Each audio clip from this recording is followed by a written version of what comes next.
কক্সবাজার নামটি এসেছে British officer captain Hiram কক্সের নাম থেকে। তিনি এখানে অবস্থিত শরণার্থীদের পুনর্বাসনে বিশেষ ভূমিকা রাখেন। এই অঞ্চল প্রাকৃতিক সৌন্দর্য, পাহাড়, ঝর্ণা ও সমুদ্রের অনন্য সমন্বয়ে গড়ে উঠেছে। লাবণী, সুগন্ধ, কলাতলি, হিমছড়ি, ইরানি সহ অসংখ্য সৈকতের সৌন্দর্যকে বাড়িয়ে তুলেছে। কক্সবাজারে শুধু সমুদ্র সৈকত নয়, আরও অনেক দর্শনীয় স্থান রয়েছে। হিমছড়ি ঝর্ণা, ইনানি বিচ, মহেশখালী দ্বীপ, সোনাদিয়া দ্বীপ, সেন্ট মার্টিন দ্বীপ ও রামবৌদ্ধ মন্দির পর্যটকদের বিশেষভাবে আকর্ষণ করে। রাঙামাটির ন্যায় পাহাড়ি দৃশ্য, স্থানীয় আদিবাসী সংস্কৃতি, সিফুড ও ঝিনুক পাথরের হস্তশিল্প এই অঞ্চলকে বৈচিত্র্যময় করে তুলেছে। কক্সবাজারে পর্যটন শিল্প দ্রুত বিকশিত হচ্ছে। সৈকতের পাশে অসংখ্য হোটেল, রিসোর্ট, মোটেল ও গেস্ট হাউস তৈরি হয়েছে। সাশ্রয়ী খরচ থেকে বিলাসবহুল রিসোর্ট, সব ধরনের আবাসনের সুযোগ রয়েছে।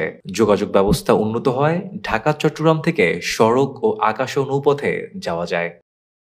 কক্সবাজারে কেবল পর্যটনের জন্য নয়, অর্থনৈতিক ক্ষেত্রেও গুরুত্বপূর্ণ। এখানে মৎস্য শিল্প, শুকনো মাছ প্রক্রিয়াজাতকরণ ও লবণ উৎপাদন এবং সামুদ্রিক খাবার রপ্তানি ব্যাপকভাবে হয়ে থাকে।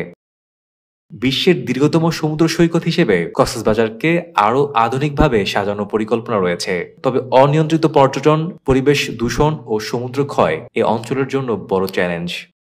সরকার ও স্থানীয় প্রশাসন ইতিমধ্যে পরিবেশ রক্ষায় বিভিন্ন উদ্যোগ গ্রহণ করেছে।